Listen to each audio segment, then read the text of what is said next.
Welcome to Everlasting Peace, where we discuss trying to conceive, infertility, prenatal diagnosis, pregnancy, baby loss, and connecting in the afterlife. It's a mouthful, I know. I am Lori, the mother of Eva, who lived for 22 precious days on this planet. And the theme for today's video is trust. And when I say trust, I mean trusting in your connection, your capabilities to connect with your child in the afterlife. And this is really something that took practice and strengthening of the trust muscle, I kind of think of it as. It doesn't happen overnight. And we all have the capabilities. Every medium that I have trusted or ran across, ones that I truly believe are the real deal, will tell you that you have the power, you have the capability to connect to the afterlife as well, to connect to the soul, to connect to the spirit. They just happen to have strengthened that trust muscle a lot more. They have leaned into believing. And so I'm going to just share a few experiences with you that really helped me build this trust. And then at the end of the video, I'm going to share some action items, I guess you could call them, to help you lean into trust as well. Our society, Western society, I live in the United States, this idea is somewhat foreign, even though I believe it's coming into focus more and more each year, of the soul, and that the soul exists before we're born on this earth and the soul exists after. In the community that I am a part of, we refer to spirit babies as souls that are pre-birth. So I connected with Eva before I conceived her as a spirit baby, and I connect with Eva now as a light child in the afterlife as she has died and transitioned back to spirit. So those are two terms you should probably be aware of that I might be using. I recently shared a video that I will link to wherever it goes about meditating. It's a meditation to connect with your child who has passed.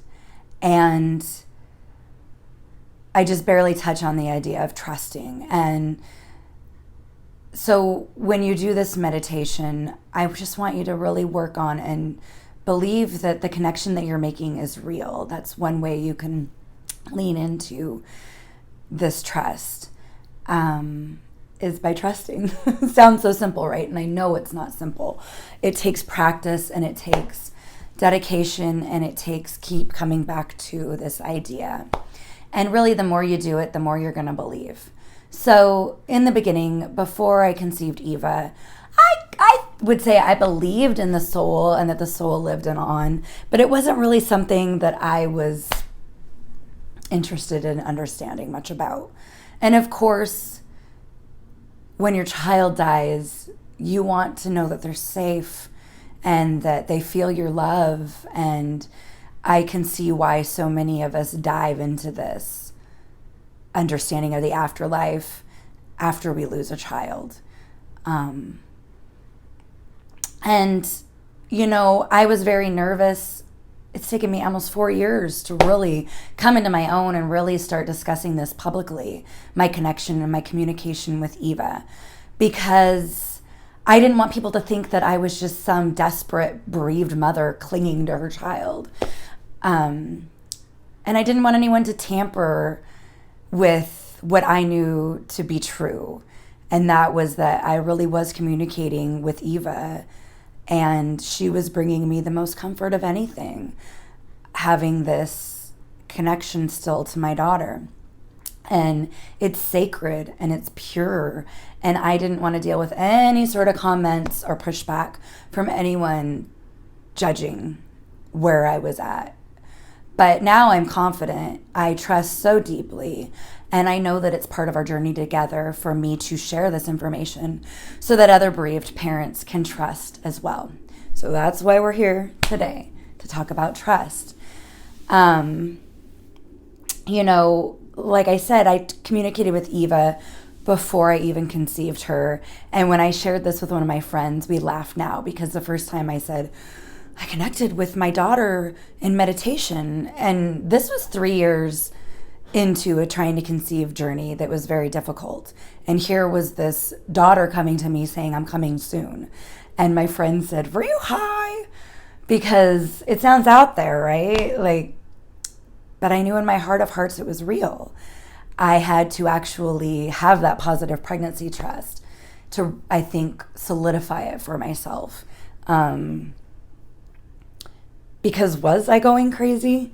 The title of this video, am I just clinging? Am I longing? Am I hoping for this child the sibling we've been trying to give to our oldest son for so long now? And no, it was real. And that was really the first big moment I could lean into trust. And a lot of my trust has come in reflection like that. Okay, I get a message, I get a sign, and then it comes true. And then I can believe.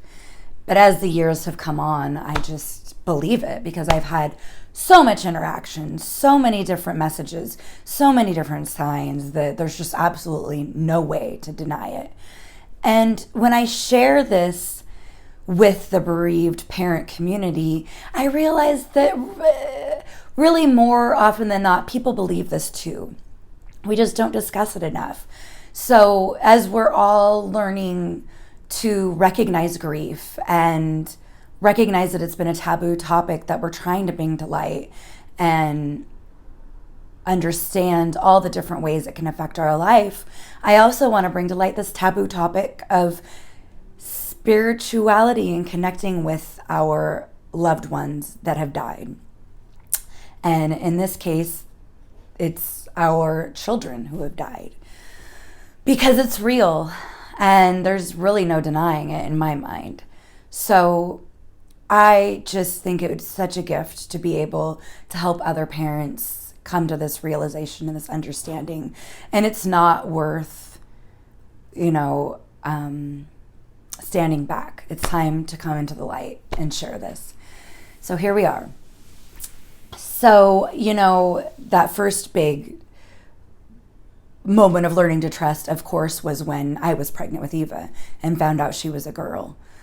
And then I really practiced every morning connecting with her spirit after I received her prenatal diagnosis when I was 28 weeks pregnant. It was the darkest, the most grief I've ever felt in my life, knowing that my child's life would be limited, that she was going to die before me. That is out of order. It's not how we expect life to go. So because I had had this prior communication, I really started leaning into it when I was still carrying her and trying to connect with her.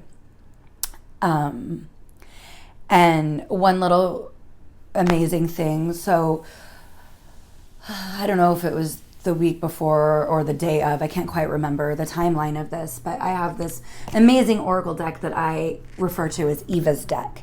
And it's the Earth Magic Oracle cards by Stephen Farmer. And I have many decks now. This was really my first one. And it's the one that still gives me the most wisdom. It's my Eva deck. It's what I used to connect with her. And right before her birth, I got this card, Volcano. And it looks like everything's backwards on here, but I think you can see it's a volcano. So the meaning behind this, volatility, eruption, and with a volcano, a new life or a new earth is built around it, right? It blows up the earth and creates islands, creates more land. And there really couldn't have been a more perfect card in that time period, because our life blew up and a whole new life was born with Eva. in our presence. And then when she was in the hospital, because she lived in the NICU for 22 days, I came home some nights and I pulled out this deck again, and boom, there was the volcano card again. And then lastly, right after she died, I pulled out the deck again and I literally buried that card within it. And I spread them all out, upside down so I can't see. And what card did I pull for a third time in a row but the volcano card? It's like, okay, Eva, okay, Spirit, this is where I'm at, and I just need to sit in this eruption, in this volatility right now. And, so oracle cards, tarot decks, that's one way that we can use to connect with Spirit, connect with our children. And it's really been a powerful one for me. And it's helped me build that trust. And, there's signs along the way. I would question what I was hearing. I would question the signs, and then things would come true. Of course, the biggest one that I don't think is ever going to be beat is Eva's baby brother. We didn't know if we would have a third child. We had these doctors, the geneticists, giving us these terrible odds, 20% chance of conceiving another baby like Eva, 50% chance of miscarriage. And I know that if you are in infertility, you've been hearing these similar odds. We're giving these percentages. And time and again, we see miracle babies born, right? I think every baby is a miracle. But these stories that are just otherworldly. And after 5 years of trying to give our son Max a sibling, Eva was telling me, no, you are going to have another child. It's going to come with ease once my father agrees. It's not going to have any medical complications. And just time and again, I was given this message, and I was writing it in my journal, and I've got it written in so many different ways from her, and so many different signs along the way leading me to this. And still, I was having a hard time believing it. I was in my grief. I wanted nothing more than to give Max a living sibling. And here were these crappy odds, and was what I was hearing from Eva true? May of 2019, I got that positive pregnancy test after absolutely no effort. And I don't say this to make anyone feel bad, because sometimes those stories would make me feel down when I was in the thick of trying to conceive. But really, I hope it gives you hope that it's so much bigger than us. And that really sealed the deal for me, baby brother coming, to trust everything else. And it really helped me as I carried him, because if you've ever been pregnant after loss, you know what a conflicting time that is. You're leaning into hope while at the same time struggling with grief for the baby that's gone, and fear that you could lose another. Now you know the myriad of ways that a baby can die.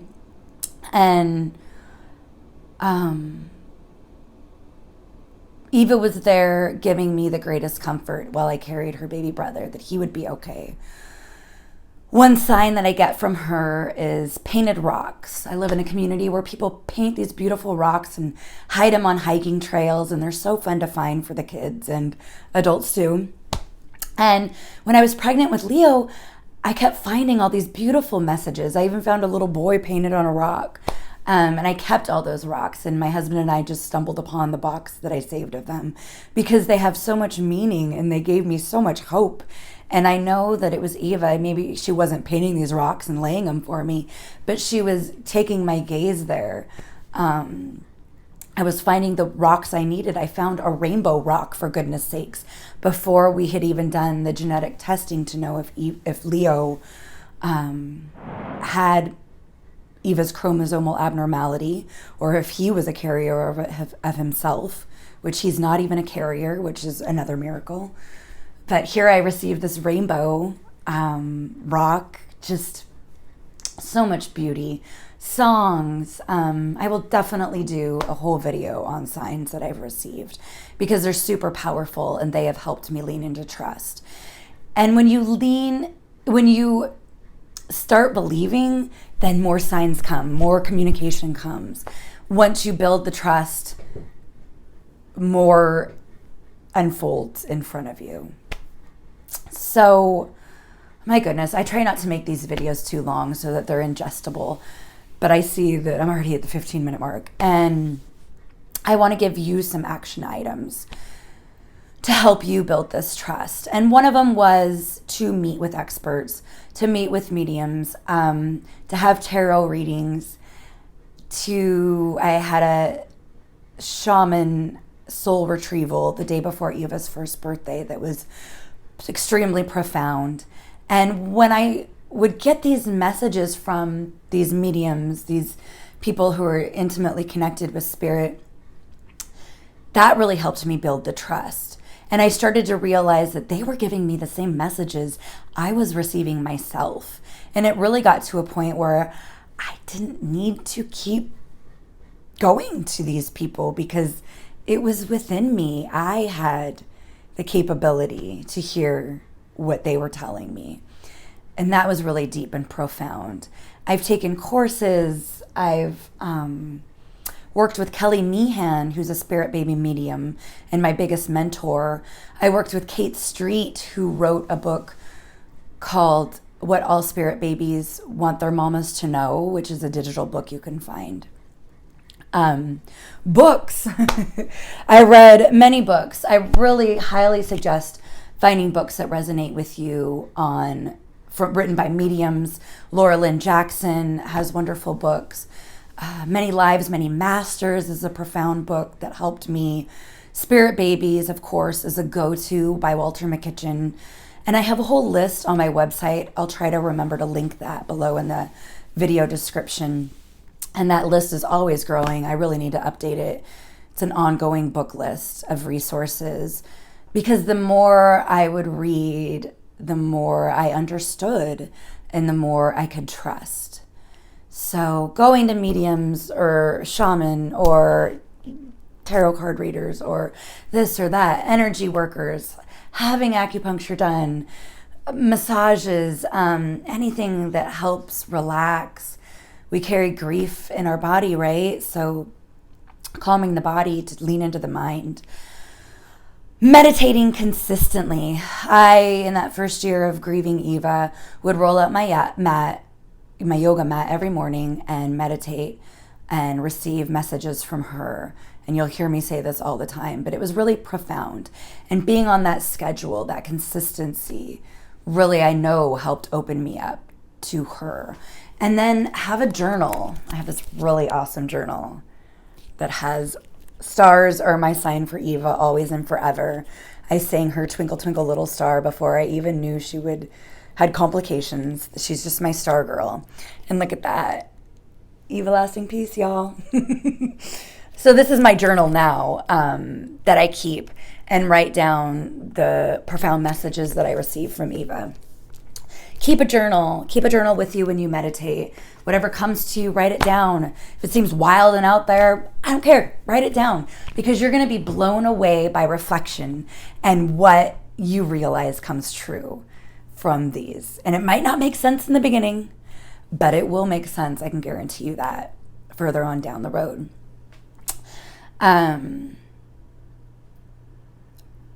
Write to your child. That's a great way. I mean, maybe meditation isn't for everyone.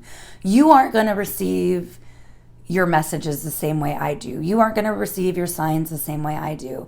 You're going to communicate in your own way. We're all different, right? Your child of light is different. But another way to receive from them is just that free writing, just whatever comes up, let it come out. And, when I hear from Eva, when I get these messages from her, I can tell it's her because it's not my conscious mind. It's not my mind processing and thinking. She helps me in so many different ways when I'm having difficulties with her father, with her brothers, with life in general. Just boom, something will pop in my head. And it's not really me processing something. It's like the subconscious flowing through me. And she's helped me with so many different things. I have a healing circle that I help lead with Kelly Meehan once a month. And one of our amazing mothers in this group, her and I talk about the fact that we feel like our daughters are higher souls than us. And I know I have a soul, I have a higher self, but Eva just seems like her soul is on a whole nother plane than mine. And I am her mother and she is my child, but she's my guide at this point. And she has so much more to teach me. So write to your child. That's another way. Flip the script from, is it my mind making this up, to, I trust this is my child. I trust. I'm not going crazy. This is true. I believe. These mantras over time, if you repeat it enough, you'll feel it. It'll sink in. It'll become truth to you. Oh, so much more. I'm looking down at a little list that I tried to jot down. I talked about the oracle cards and reflection. So I know I need to do a whole video just on reflection, because this is when we really learn. We can receive predictions of the future, but then when they come true, it's in reflection that we can really lean into the trust that what we've heard, what we've seen, what we've felt, what we've known, that inner knowing is reality. And you can do this. You can lean into trust. Practice. Keep coming back. Watch the video on how I connected with Eva before life. I'll link that right here. Watch that meditation to help connect. I know I will be giving more meditations in the future. But my last little nugget that I'd like to share is, don't judge yourself. Don't judge yourself. Don't judge, that am I making this up? Is this my grief? Just allow it to flow. And don't judge the fact that you don't trust. Okay, so you don't trust now. Keep working at it. Keep trying. Because really the communication and the connection and the signs and all of that, it comes with trusting in it yourself, trusting in it in your heart, trusting in it in your gut. Speak with other bereaved parents that you feel safe with and help with that, speaking it out and sharing. I know that it helps build the trust as well. But maybe you don't have that deep trust now. Don't judge yourself. Just know that it will come with time. It's a practice, and it took me time as well. I'm also going to share, Kelly and I co-lead a Facebook group called the Afterlife of Spirit Baby, and I'll link that below as well. And you can connect with like-minded, really it's just mothers in there at this point, birthing people. But that's a place where you can help build that trust muscle and share and learn and listen to others have these profound moments with their child of light. So I'm here for you. Feel free to comment below, share your thoughts with others, email me. I have that in the description box. Find me on Instagram at Lori A. Larson or at evalastingpeace. My webpage, everything's in the description box. I am here for you. I am here to help you build trust. And your child is so grateful that you're watching this. You're here for a reason. Peace to you, dear one.